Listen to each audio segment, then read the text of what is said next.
नमस्कार बच्चों, जहरास क्लासेस हिंदी में आप सभी का स्वागत है। आज हम लोग पढ़ेंगे सिल्वर वेडिंग पार्ट का भाग 2। पिछली बार के भाग में बच्चों हमने ये देखा था कि किस तरह से जो कहानी के मुख्य पात्र हैं यशोधर बाबू, उनकी ज़िंदगी के बारे में इसमें लेखक ने लिखा है। किस तरह से वो पुराने विचारों के मालिक हैं और किस तरह से उन्हें नई पीढ़ी का जो लाइफस्टाइल है या नई पीढ़ी का रहन सहन है वो उन्हें एक तरह से समहाउ जो है उन्हें ठीक नहीं लगता है। उसी क्रम में उन्होंने ये बीच बीच में वो भी बताते रहते हैं कि किस तरह से वो किशन दास से बहुत ज़्यादा इम्प्रेस्ड हैं और उनसे ज़्यादा इन्फ्लुएंस्ड भी हैं और उन्हीं की बहुत सारी चीज़ें उन्होंने अपने जीवन में अपनाई हुई हैं। और इस क्रम में पिछले वाले भाग में हमने यहाँ तक पढ़ा था कि वो सोचते हैं, वो किशन दा की कुछ सुनी हुई बातों को वो नहीं भूल पाते और वो ये कहते हैं कि गधा पचीसी में कोई क्या करता है इसकी चिंता नहीं करनी चाहिए। गधा पचीसी यानी कि युवावस्था का वो समय जब कि एक युवा जो है वो ये सोचता है कि या एक इंसान जो युवावस्था में होता है वो ये सोचता है कि उससे ज़्यादा बुद्धि वाला कोई नहीं है या वो जो कर रहा है वो बिल्कुल सही कर रहा है। तो इस तरह की चीज़ उस उम्र में आम तौर से युवा वो काम करते हैं जो उन्हें लगता है कि वाकई बहुत अच्छा है और ये कोई ख़राब काम नहीं है, हम जो कर रहे हैं बिल्कुल सही कर रहे हैं। तो इसके तहत इसी गधा पचीसी में किशन दा भी बताते हैं कि उन्होंने भी अपने जीवन का कुछ समय जो है खुराफात में गुजारा और किस तरह की खुराफात करते थे, जैसे ककड़ी चुराना, गर्दन मोड़ना, गर्दन मोड़ के मुर्गी मार देना और इस तरह के कई सारी चीज़ें, सेकंड शो सिनेमा देखना। तो ये सारी चीज़ें किशन दा ने भी अपने युवावस्था में की हैं और वो ये कहते हैं कि ये सारी चीज़ें जो हैं जो हम इस समय करते हैं उसके लिए हमें कोई चिंता नहीं करनी चाहिए, क्योंकि जीवन में हम आगे जाके हर व्यक्ति या हम जो भी इस उम्र से गुजरते हैं वो एक उम्र के हिसाब से आगे जाके समझदार हो जाता है। ये उन्होंने अपने बच्चों के संदर्भ में कहा। जो यशोधर बाबू अपने बच्चों से हमेशा परेशान रहते थे, उनको ऐसा लगता था कि उनके बच्चे जो हैं उनकी कोई बात नहीं सुनते, मनमानी करते हैं और उन्हें ऐसा लगता है कि भाई ये बच्चे जो इस वक्त कर रहे हैं वो आगे जाके उनको ऐसा संकेत मिलता है कि आगे जाके उनके बुढ़ापे में उनका कोई बच्चों से कोई सुख प्राप्त नहीं होगा। हमने पिछले भाग में यहाँ तक देखा था बच्चों, यहाँ तक हमने पढ़ा था। अब हम आगे पढ़ते हैं और आगे भी वो क्रम चलता रहता है जहाँ की यशोधर बाबू को ये लगता है कि वाकई में ये नई पीढ़ी जो है वो कहीं ना कहीं कुछ खराब काम कर रही है या नई पीढ़ी जो है वो उनके मुताबिक काम नहीं कर रही है, समहाउ उनको हमेशा इम्प्रॉपर ही लगता है। तो चलते हैं बच्चों। जिम्मेदारी सर पर पड़ेगी तब सब अपने ही आप ठीक हो जाएंगे। यह भी किशन दास से विरासत में मिला हुआ एक फिक्रा है जिसे यशोधर बाबू अक्सर अपने बच्चों के प्रसंग में दोहराते हैं। उन्हें कभी कभी लगता है कि अगर मेरे पिता तब नहीं गुजर गए होते जब मैं मैट्रिक में था तो शायद मैं भी गधा पचीसी के लंबे दौर से गुजरता। जिम्मेदारी सर पर जल्दी पड़ गई तो जल्दी ही जिम्मेदार आदमी भी बन गया। जब तक बाप है तब तक मौज कर लें। यह बात यशोधर जी कभी कभी तंजिया कहते हैं, लेकिन कहते हुए उनके चेहरे पर जो मुस्कान खेल जाती है वह बच्चों पर यह प्रकट करती है कि बाप को उनका अनाथ होना, गैर जिम्मेदार होना कुल मिलाकर अच्छा लगता है। तो यहाँ पर पिछला जो आपने देखा कि उनका जो अनुभव था यशोधर बाबू का, उनको ऐसा लगता था कि बच्चे उनकी बात नहीं मानते हैं। तो इस पर उनको ये याद आता है कि वो बच्चों की वो उम्र है जो गधा पचीसी की एज होती है, वो दौर होता है जिसमें उन्हें ऐसा लगता है, एक युवा को ये ऐसा लगता है कि वो जो करता है वो ठीक है। वो अपने आप को सर्वश्रेष्ठ समझता है, अपनी बुद्धि को सबसे ज़्यादा अहम मानता है, अपने ज्ञान को। तो यहाँ पर किशन दा को ये लगता है कि नहीं, सही है, अगर जिम्मेदारी पड़ेगी तो अपने आप ही ये लोग ठीक हो जाएंगे, जिस तरह से मैंने बहुत कम उम्र में अपनी जिम्मेदारी संभाली थी। क्योंकि यशोधर बाबू के जो पिता हैं वो बहुत जल्दी गुजर गए थे और उनके जीवन में बाप का साया जो था बहुत जल्दी उठ चुका था। जब वो मैट्रिक में थे और मैट्रिक के बाद उन्होंने अपनी बहुत कम उम्र में वो बहुत जल्दी जिम्मेदार हो गए थे, यानी कि उनकी गधा पचीसी का जो दौर था वो बहुत लंबा नहीं था। तो वही वो सोचते हैं कि ठीक है, वो अपने बच्चों को तंजिया कहते हैं, यानी व्यंग में कहते हैं कि ठीक है भाई, जब तक तुम्हारा बाप है तब तक मौज मस्ती कर लो, सर पे तो साया है बाप का, और जब साया उठ जाएगा तो अपने आप जो है तुम लोग जिम्मेदार हो जाओगे, जिस तरह से मैं जिम्मेदार हो गया अपने बाप के जाने के बाद। तो ये जब वो कहते हैं तो ये भी फिक्रे उन्होंने कहाँ से लिए, उन्होंने किशनदार से ही विरासत में उनको मिले थे। मतलब वो सारी चीजें उन्होंने अपने ऊपर लागू करी थी। तो ये जब बात वो कहते हैं तो उनके चेहरे पे जो मुस्कान खिलती है, तो उससे बिल्कुल बच्चे ये समझते, ये इंप्रेशन उनके बच्चों पे पड़ता है कि उनके पिताजी को उनका अनाथ होना या गैर जिम्मेदार होना सब मिला के अच्छा लगता है, इसीलिए वो मुस्कुरा रहे हैं। यशोधर बाबू कभी कभी मन ही मन स्वीकार करते हैं कि दुनियादारी में बीवी बच्चे उनके अधिक सुलझे हुए हो सकते हैं, लेकिन 2 के 4 करने वाली दुनिया ही उन्हें कहाँ मंजूर है जो उसकी रीत मंजूर करे।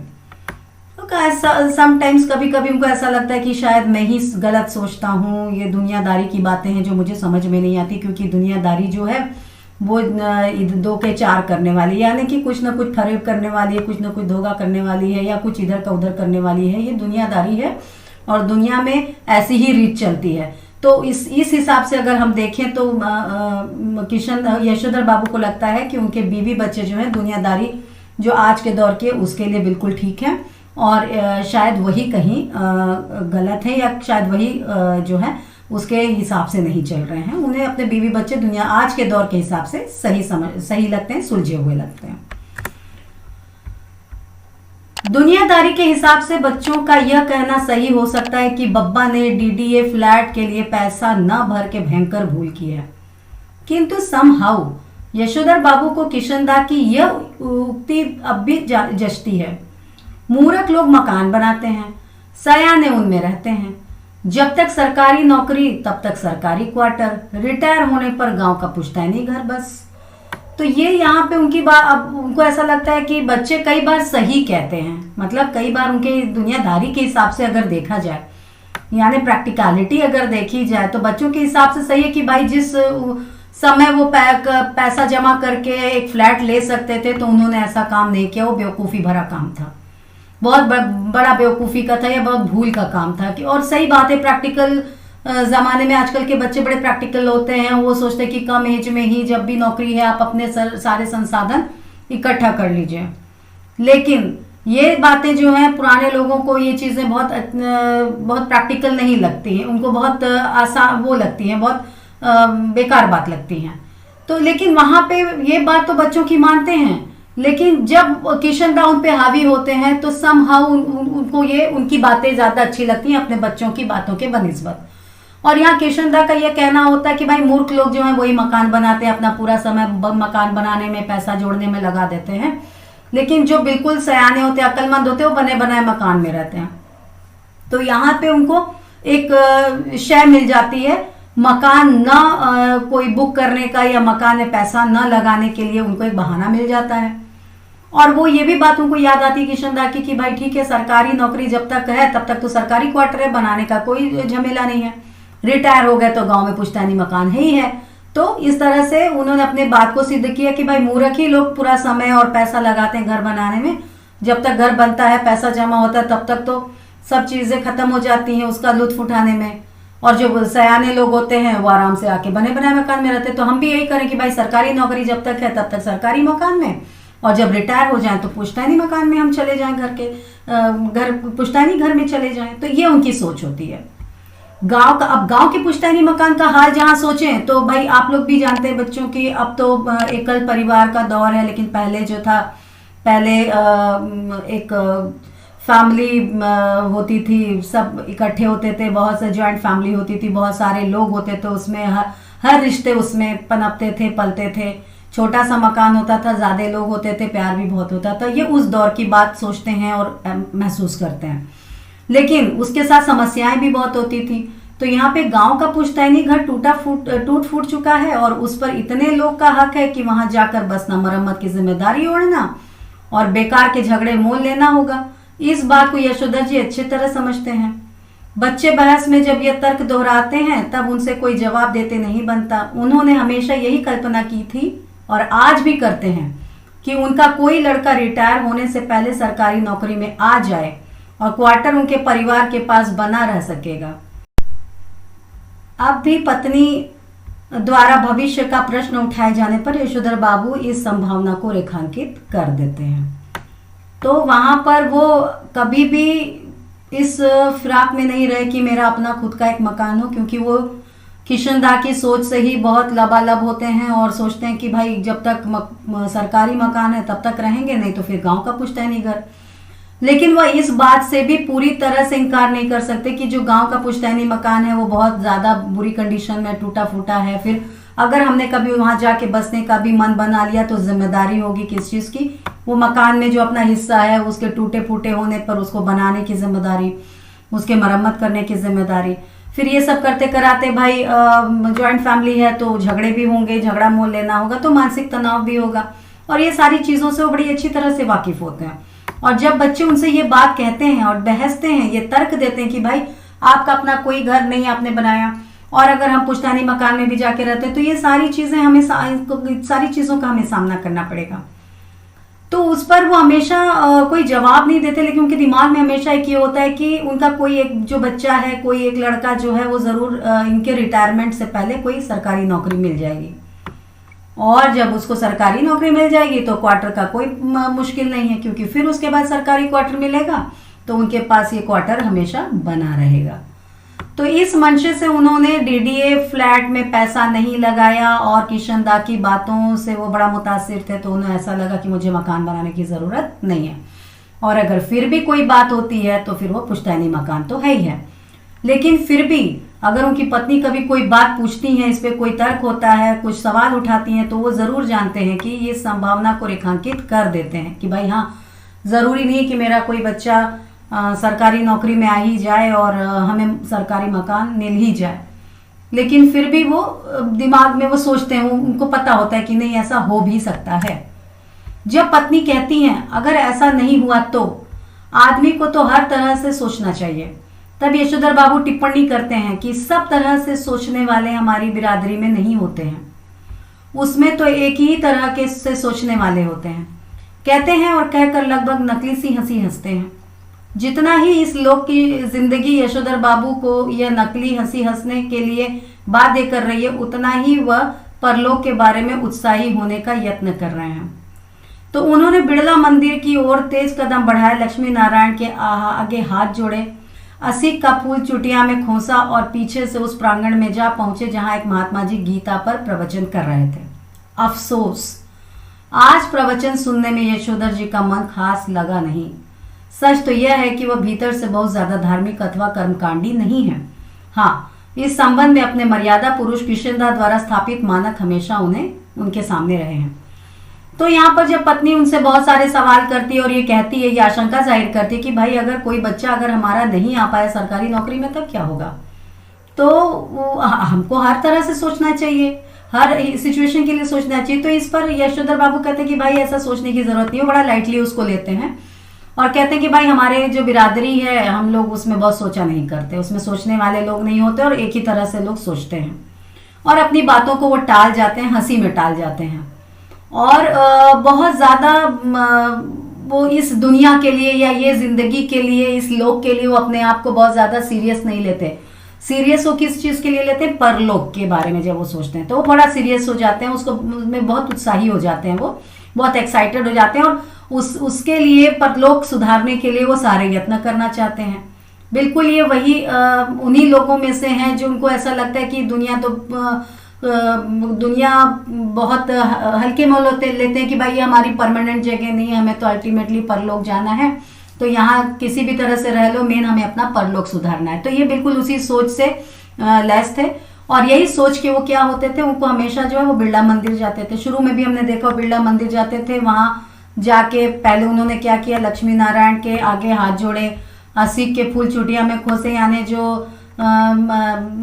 भगवान के चरणों में जो फूल पड़े होते हैं उसमें से उठाया, एक आध फूल बाल में खोसे और पीछे जो मंदिर के पास जो बड़ा सा एक प्रांगण यानी आंगन, बड़ी सी खुली जगह जहाँ पे एक महात्मा जी बैठे होते हैं और वो प्रवचन कर रहे होते हैं। लेकिन देखिए बच्चों, यहाँ यशोधर बाबू जो हैं वो उनकी अपनी कोई सोच बहुत नहीं चल रही होती है। आपने शुरू से देखा होगा कि वो हमेशा किस चीज से ज्यादा इन्फ्लुएंस्ड है, वो हमेशा किशन दा की सोच, उनके रहन सहन से ज्यादा इन्फ्लुएंस्ड है, उसको अपने जीवन में फॉलो करते हैं।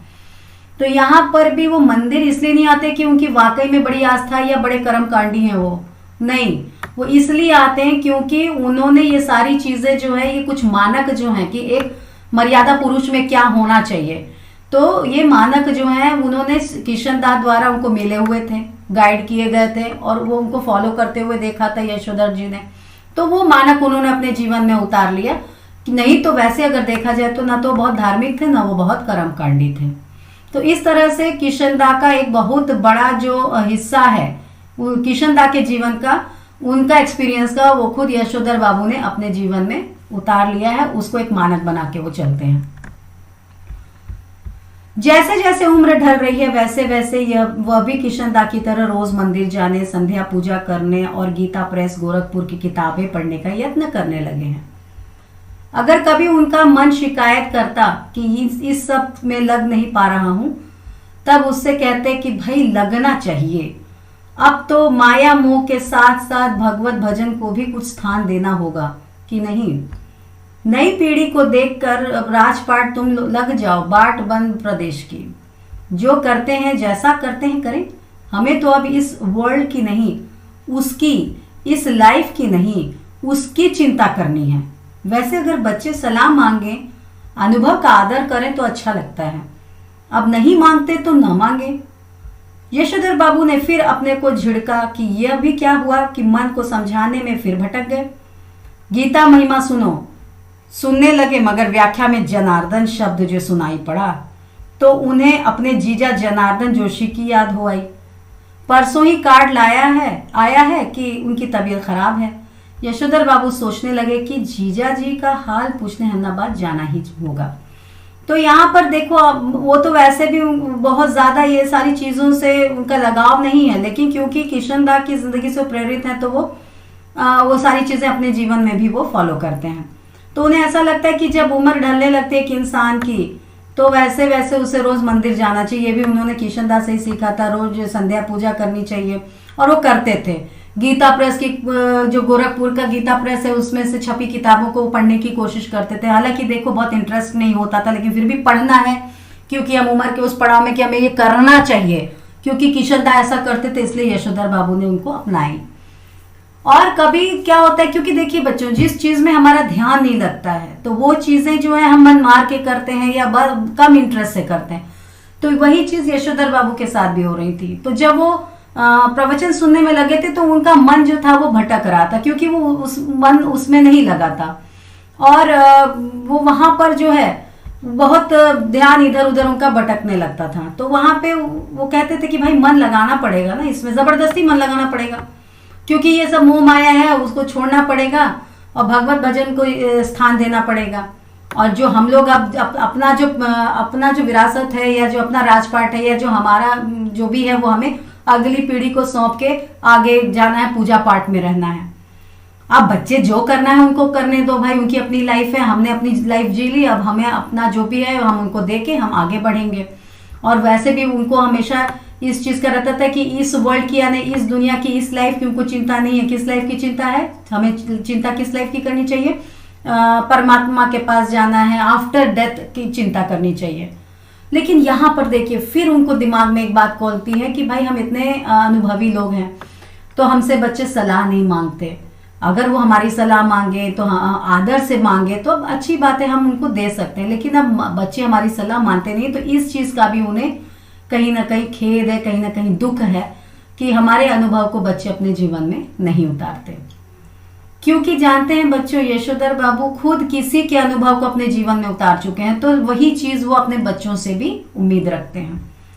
यशोधर बाबू ने फिर अपने को झिड़का और जब ये सारी चीजों के दिमाग में आ रही थी, फिर भी वो अपने दिमाग को बार बार, अपने मन को बार बार वो स्थिर कर रहे थे और कोशिश कर रहे थे कि वो गीता महिमा में लगे, प्रवचन में लगे। लेकिन जब व्याख्या चल रही थी तो उसमें एक शब्द बोला और ये शब्द सुनाई दिया उनको, और वो शब्द था जनार्दन। जनार्दन जोशी उनके जीजा का नाम था। देखिए यहाँ पर फिर उनका मन भटक गया, क्योंकि वो दिल से जुड़े नहीं थे, प्रवचन सुनने में वो दिल से जुड़े नहीं थे। तो वहां पर उनको अपने जीजा की याद आई। उनको लगा कि कल कार्ड आया है, तो वहां पे उसमें उनकी तबीयत खराब की बात हुई है, तो हमें जाके उनका हालचाल अहमदाबाद में पूछना चाहिए। तो ये सारी चीजें जो है उनके दिमाग में खोलती हुई रहती हैं कि भाई हमें उनका हालचाल पूछने जाना चाहिए, वो बीमार हैं, कार्ड में मैसेज आया है उनके तबीयत के बारे में, तो हमें पूछना चाहिए। ऐसा सोचते ही उन्हें यह भी ख्याल आया कि यह प्रस्ताव उनकी पत्नी और बच्चों को पसंद नहीं आएगा। सारा संयुक्त परिवार बिखर गया है। पत्नी और बच्चों की धारणा है कि इस बिखरे परिवार के प्रति यशोधर जी का एक तरफा लगाव आर्थिक दृष्टि से सर्वथा मूर्खतापूर्ण है। यशोधर जी खुशी गम के हर मौके पर रिश्तेदारों के यहाँ जाना जरूरी समझते हैं। वो चाहते हैं कि बच्चे भी पारिवारिकता के प्रति उत्साही हो। बच्चे क्रोधी होते हैं। अभी उस दिन हद हो गई। कमाऊ बेटे ने यह कह दिया कि आपको बुआ को भेजने के लिए पैसे मैं तो नहीं दूंगा। यशोधर बाबू को कहना पड़ा कि भाई अभी तुम्हारे बब्बा की इतनी साख है कि 100 रुपए उधार ले सकें। तो यहाँ पर देखिए यही पुराने ख्यालात हैं कि पहले लोग यही सोचते थे कि एकल परिवार हो, सब एक साथ जुड़े हों, संयुक्त परिवार हो, ज्वाइंट फैमिली में कितना आपस में प्रेम होता था, कितना एक दूसरे के लिए सपोर्ट होता था। लेकिन जिस तरह से इन्होंने एक दौर को चेंज होते हुए देखा यशोधर बाबू ने, तो उन्होंने देखा कि ये परायापन ज़्यादा आ गया है।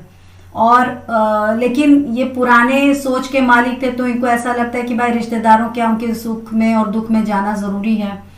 लेकिन यहाँ पर इस बात से यशोधर जी के परिवार में कोई भी इत्तेफाक नहीं रखता, कोई भी उस बात से संतुष्ट नहीं होता, कोई भी उस चीज़ के लिए तैयार नहीं होता। मुझे ऐसा लगता है कि नहीं, मेरी सोच के अगेंस्ट जाएंगे ये लोग।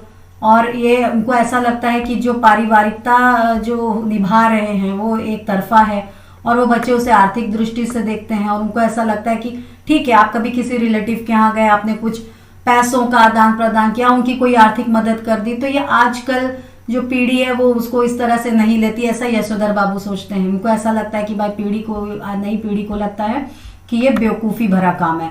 लोग हमसे इसलिए जुड़े हैं क्योंकि हम उनकी आर्थिक सहायता करते हैं या वो हमसे आर्थिक मदद ले सकें।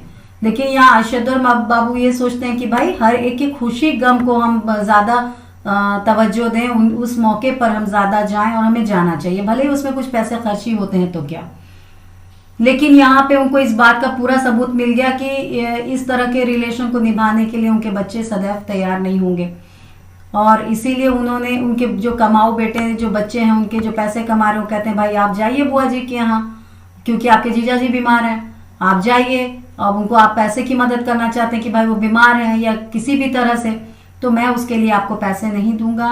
तो यहाँ पर यशोधर जी को तकलीफ भी होती है, और अल्टीमेटली वो ये कहते हैं कि भाई अभी तो हम बहुत ज़्यादा खराब नहीं हुए हैं, हमारी अभी भी इतनी बनी हुई है कि हम कुछ पैसे किसी से उधार ले सकें। यशोधर जी का नारा, हमारा तो सैप ही ऐसा देखा ठहरा, हमें तो यही परंपरा विरासत में मिली है। इस नारे से उनकी पत्नी बहुत चिढ़ती हैं। पत्नी का कहना है, और सही कहना है, कि यशोधर जी का स्वयं का देखा हुआ कुछ नहीं है। तो उन्होंने ये बोला कि भाई बच्चे इस चीज़ से हमेशा परेशान रहते हैं कि आप हमेशा अपने रिश्तेदारों की मदद करते हैं, और ये मदद जो है वो कभी भी जो है आर्थिक रूप की मदद होती है, और आर्थिक मदद से तो कोई भी आपके साथ लगा रहेगा, कोई भी जो है आपके लिए खड़ा रहेगा या आप उनके लिए खड़े रहेंगे, और ये मूर्खतापूर्ण है। तो यहाँ पर यशोधर जी ये कहते हैं कि भाई हमारा तो सैप ही ऐसा देखा ठहरा। तो यहाँ पर वो ये कहते हैं कि भाई जो जिंदगी है उन्होंने अपने लाइफ में यही सारी चीज़ें देखी हैं, और जो है यही सारी चीज़ें जो हैं हमने हमेशा देखी हैं। हमने तो परिवार को तरजीह दी है, और ये हमेशा देखते हुए आए हैं, परंपराओं को फॉलो करते हुए आए हैं, और यही चीज़ें हमें जो है विरासत में मिली हैं। तो यहाँ पर उनकी पत्नी इस चीज़ से इत्तेफाक नहीं रखती हैं, इस चीज़ से वो बिल्कुल इग्नोर करती हैं। उनको ऐसा लगता है कि नहीं, यशोधर जी जो है ये जो बड़ा डींग रहे हैं, ऐसा कुछ नहीं है, और वो सही भी कहती हैं। और किस मायने में वो सही कहती हैं, वो उनको ऐसा लगता है कि जैसे यशोधर जी की माता जी के मरने के बाद, माँ के मर जाने के बाद छोटी सी उम्र में वो गांव छोड़कर अपनी विधवा बुआ के पास अल्मोड़ा आ गए। तो अल्मोड़ा आ जाते हैं, मतलब यहाँ पर भी उन्होंने माँ का प्यार तो देखा नहीं, माँ किस तरह से वात्सल्य करती है, किस तरह से वो परंपराओं को निभाती है, या माँ के साथ किस तरह का रिलेशन होना चाहिए बच्चों का, ये तो उन्होंने कोई एक्सपीरियंस नहीं किया, क्योंकि बहुत छोटी सी उम्र में उनकी माता जी चली गई। उसके बाद वो अपनी बुआ के पास आ गई, तो बुआ का भी कोई बड़ा लंबा चौड़ा परिवार नहीं था कि उनके साथ बहुत सारे रिश्ते जुड़े हुए थे, तो कौन से रिश्ते के साथ किस तरह का चीज निभानी चाहिए। और जहाँ की यशोधर जी कुछ देख पाते और परंपरा के रंग में रंगते, तो वहां पे भी उन्हें ऐसा कोई एक्सपीरियंस नहीं मिल पाया पारिवारिक, एक संगठित या संयुक्त परिवार का। तो अच्छा, मैट्रिक पास करने ते ही वो दिल्ली आ गए, जहाँ वो छोटी सी उम्र में उन्होंने मैट्रिक पास किया, स्कूल पास किया, वो चले आए, कहाँ गए, दिल्ली आ गए, और दिल्ली भी वो आके कहाँ रुके, कुंवारे कृष्णानंद जी के साथ। तो यहाँ पर वो कहती हैं कि कहीं पर भी इन्होंने एक संयुक्त परिवार का एक्सपीरियंस या खुद उस चीज को नहीं जिया है। और जब वो आए भी अपना एक होश संभालने की उम्र में जब वो आए भी, तो वो किसी कुंवारे कृष्णानंद जी के साथ रहने लगे। और कुंवारों की तो कोई गृहस्थी नहीं होती, कुंवारे की गृहस्थी में देखने को होता क्या है, पत्नी आग्रह पूर्वक कहती है कि कुछ नहीं, तुमने अपने उन किशनदा के मुंह से सुनी सुनाई बातों को अपनी आंखों देखी यादें बना डालते हो। किशनदा को जो भी मालूम था वह उनका पुराना गवई लोगों से सीखा हुआ ठहरा। दिल्ली आकर उन्होंने घर परिवार तो बसाया नहीं जो जान पाते कि कौन से रिवाज निभ सकते हैं, कौन से नहीं। पत्नी का कहना है कि किशनदा तो थे ही जन्म के बूढ़े, तुम्हें क्या सुर लगा जो उनका बुढ़ापा खुद ओढ़ने लगे हो। तुम शुरू में तो ऐसे नहीं थे, शादी के बाद मैंने तुम्हें देखा जो क्या नहीं रखा है। हफ्ते में दो सिनेमा देखते थे, गजल गाते थे, गजल हुई और सहगल के गाने। तो यहाँ पर उनकी पत्नी जो है इस चीज से बिल्कुल भी मुत्तफाक नहीं रखती हैं। वो कहती है कि सारा एक्सपीरियंस तो आपको किशनदा से ही मिला है, और किशनदा का ही चीज जो है वो किशनदा ने भी खुद एक्सपीरियंस नहीं किया कि परिवार में कैसे रहा जाता है, पारिवारिक रिश्ते क्या होते हैं, किस तरह से कौन सी परंपरा, कौन सी रीत निभाई जाती है, क्योंकि वो तो इन्होंने उनसे सुनी हुई थी। और किशनदा ने भी ये चीजें जो है, क्योंकि वो खुद एक पारिवारिक आदमी नहीं थे, वो बिल्कुल कुंवारे थे, तो उनको ऐसा लगता उनकी पत्नी को कि वो अपने गांव के लोगों से सीख कर आए हुए थे, और वही चीजें उन्होंने यशोधर बाबू को भी सिखाई। और घर परिवार जिनका बसा नहीं, तो वो कैसे रिश्तों के बारे में जानेंगे, कैसे समझेंगे परंपराओं को कैसे निभाया जाता है, या कौन से रिवाज को निभाए जाते हैं, कौन से रिवाज नहीं निभाए जाते। और फिर यहाँ पर वो उन्हें ताना देती हैं कि किशनदा तो शुरू से बूढ़े जैसे ही रहते थे, जिस तरह से बूढ़े इंसान अपनी जिंदगी को व्यतीत करते हैं, और तुम भी उसी तरह से बूढ़े हो गए, क्योंकि तुम तो शुरू से ऐसे थे नहीं, शुरू से बहुत एक्टिव थे, सारी चीजें करते थे जो आज के दौर के युवा करते हैं, और गाने भी सुनते थे, गजलें सुनते थे। सहगल के गाने उस दौर के बहुत पॉपुलर गायक थे, KL सहगल, उनके गाने सुना करते थे ये। तो यहाँ पर किसी भी तरह से इनका पिछला जीवन और ये जो अब जीवन जी रहे हैं इसमें कोई तालमेल नहीं है। और उनकी बीवी कहती हैं कि उनकी पत्नी कहती हैं कि आपका कोई भी एक्सपीरियंस अपना नहीं है, ये आपका कानों सुना है जो उसको आपने आंखों देखा बना दिया है। यशोधर बाबू स्वीकार करते हैं कि उनमें कुछ परिवर्तन हुआ है, लेकिन वह समझते हैं कि उम्र के साथ साथ बुजुर्गियत को आना ठीक ही है। पत्नी से वो कहते हैं कि जिस तरह तुमने बुढ़िया काल या बगैर बाह का ब्लाउज पहनना, या रसोई से बाहर दाल भात खा लेना, या ऊंची हील वाली सैंडल पहनना, और ऐसे ही 50 काम अपनी बेटी की सलाह पर शुरू कर दिए हैं, मुझे तो वे समहाउ इम्प्रॉपर ही मालूम होते हैं। एनीवे, मैं तुम्हें ऐसा करने से रोक नहीं रहा। देयरफॉर तुम लोगों को भी मेरे जीवन जीने के ढंग पर कोई ऐतराज होना नहीं चाहिए। तो यहाँ पर ये एक्सेप्ट करते हैं कि यशोधर बाबू की भाई ठीक है, कुछ मेरे जीवन में परिवर्तन तो आया है, लेकिन उम्र के साथ इंसान को अपने मैच्योरिटी दिखानी चाहिए, उसे बुजुर्गियत आनी चाहिए, और तभी वो एक सुलझा हुआ इंसान कहलाएगा। फिर वो अपनी पत्नी की तरफ तवज्जो देते हैं, कहते हैं कि भाई जिस उम्र में तुम्हें एक मैच्योर्ड लेडी का रोल प्ले करना चाहिए, तो वहाँ तुम बिल्कुल छोटे बाह का ब्लाउज पहनना, और जो मॉडर्न रीति रिवाज हैं कि रसोई के बाहर बैठ के खाना खाना, और वो सारी चीज़ें जो तुम कर रही हो कि ऊंची अड़ी की सैंडल पहनना, ऐसे बहुत सारे काम हैं जो तुम अपनी युवा बेटी के कहने पे करती हो।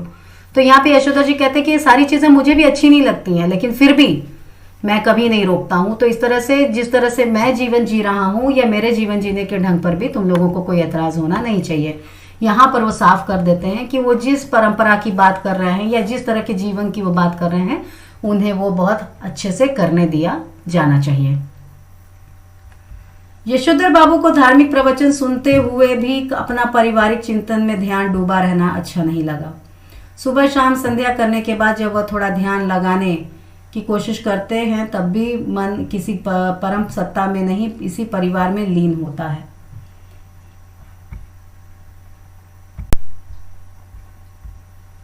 होता है। यशोधर जी चाहते हैं कि ध्यान लगाने की सही विधि सीखें तथा साथ ही वह अपने से भी कहते हैं कि परहैप्स ऐसी चीज के लिए रिटायर होने के बाद का समय ही प्रॉपर ठहरा। वानप्रस्थ के लिए प्रेस्क्राइब ठहरी ये चीजें। वानप्रस्थ के लिए यशोधर बाबू का अपने पुश्तैनी गांव जाने का इरादा है रिटायर होकर, far from the madding crowd. समझे? तो यहाँ पर यशोधर जी कहते हैं कि भाई धार्मिक प्रवचन वो जब सुन रहे होते हैं तो भी उनका दिमाग जो है पारिवारिक समस्याओं में उसके बारे में सोचने में लगा होता है। पारिवारिक सोच आ जाती है उनके दिमाग में, चिंतन यानी गहरी सोच। तो यहाँ पर उनको मतलब क्योंकि वो दिल से ही सारी चीजें है नहीं, कुछ अंदर से कोई इंटरेस्ट है नहीं, लेकिन क्योंकि किशन दास इंस्पायर्ड है तो ये चीजें कर रहे हैं। तो जब भी प्रवचन में बैठते हैं तो इस किस्म की बहुत सारी बातें पारिवारिक चीजों के दिमाग में घूमने लगती हैं, जो उन्हें लगता है कि ऐसा होना नहीं चाहिए। और जो सुबह शाम की वो संध्या करते हैं उसमें ध्यान लगाने की वो बहुत कोशिश करते हैं, लेकिन फिर भी वो पारिवारिक समस्याओं में लीन होते हैं। तो यहाँ पर उनको एक युक्ति सोचती, उनको ऐसा लगता है कि नहीं, इसके लिए कोई स्पेशल विधि होती है जिसे सीखने की जरूरत है, कोई स्पेशल तरीका है कि अपना ध्यान आप किस तरह से लगा सकते हैं। लेकिन वो कहते हैं कि ये सब चीज सीखने के लिए और करने के लिए रिटायर होना जरूरी है। आदमी जब काम से खाली हो जाए, पारिवारिक समस्याओं से फ्री हो जाए, तो उसके बाद का समय जो है वो प्रॉपर होता है। और उसके लिए एक प्रॉपर जो है फ्रीडम या फ्री जो है वो प्रेस्क्राइब होता है कि ये सारी चीज़ों के लिए, अध्यात्म के लिए या धार्मिक चीज़ों के लिए आपको फ्री होने की ज़रूरत है। और ऐसे वानप्रस्थ के लिए उनको ऐसा लगता है कि उनका पुश्तैनी मकान जो है, पुश्तैनी गांव ही सही है। और वो सोच रहे हैं कि अगर उनका कहीं कुछ नहीं हुआ तो ये पुश्तैनी गांव में जाएंगे रिटायरमेंट के बाद। और ये जो भीड़ है, जो पागल भीड़ है, जो इन सब चीज़ों को नहीं समझती, उनको ये मैडिंग क्राउड कहते हैं। तो वो भीड़ से मैं बड़ा दूर हो जाऊंगा और ये चीज़ों को मैं अपने हिसाब से लेके चलूंगा। इस तरह की तमाम बातें यशोधर बाबू पैदाइशी बुजुर्गवार किशन दा के शब्दों में और उनके ही लहजे में कहा करते हैं, और कहकर उनकी तरह की वह झेपी सी, लगभग नकली सी हंसी हंस देते हैं। जब तक किशन दा दिल्ली में रहे, यशोधर बाबू नित्य नियम से हर दूसरी शाम उनके दरबार में हाजिरी लगाने पहुंचते रहे। स्वयं किशन दा हर सुबह शहर से लौटते हुए अपने इस मानस पुत्र के क्वार्टर में झांकना और हेल्दी वेल्दी एंड वाइज बन रहा है न भाऊ, ऐसा कहना कभी नहीं भूलते। जब यशोधर बाबू दिल्ली आए थे तब उनकी सुबह थोड़ी देर से उठने की आदत थी। किशन दा ने उन्हें रोज सुबह झकझोर कर उठाना और साथ सैर में ले जाना शुरू किया और यह मंत्र दिया कि early to bed and early to rise makes a man healthy and wise.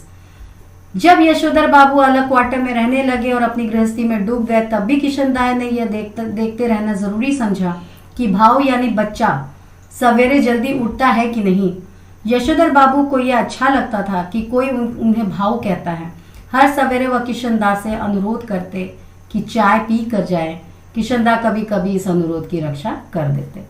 तो यहाँ पर ये सारी बातें जो थी कि किस तरह से अध्यात्म में या परमात्मा में लीन होना चाहिए और एक बुजुर्गियत की जिंदगी जीनी चाहिए, ये सारी चीजें यशोधर बाबू ने जो है किशन दा से ही सीखी थी, उनके ही शब्दों में सीखी थी। और वो ये चीज हमेशा कहते रहते थे, इसी लहजे में वो कहते, उन्हीं के लहजे में वो कहते भी थे और एक नकली सी हंसी हंसते भी थे। जब ये दिल्ली में होते थे, जब वो किशन दा के घर, तो यशोधर बाबू की आदत नहीं थी कि वो जल्दी उठे।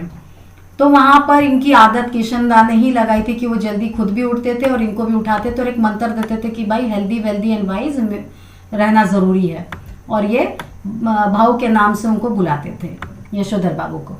तो उनका कहना था कि भाई सुबह जल्दी उठो, जल्दी उठोगे तो स्वस्थ रहोगे और दिमाग भी आपका एक्टिव रहेगा। तो ये एक कहावत है कि भाई early to bed and early to rise makes a man healthy wealthy and wise.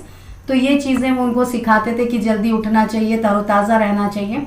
और जब किशनदा अपने यशोधर बाबू जब अपने गृहस्थी उन्होंने बसाई अपने अलग फ्लैट में, जब वो बस गए, तब ये चीजें किशनदा वो देखने जाते थे, बिल्कुल एक बच्चे की तरह उनको समझते थे। तो एक बच्चे की तरह वो बड़े की तरह उनके घर जाते थे देखने के लिए कि भाई मेरी सिखाई हुई सीख को ये फॉलो कर रहे हैं कि नहीं कर रहे हैं।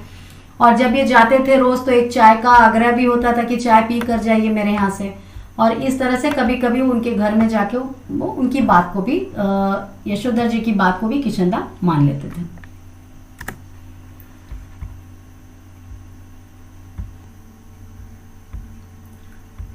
यशोधर बाबू ने किशनदा को घर और दफ्तर में विभिन्न रूपों में देखा है, लेकिन किशनदा की जो छवि उनके मन में बसी हुई है वह सुबह की सैर को निकले किशनदा की ही है।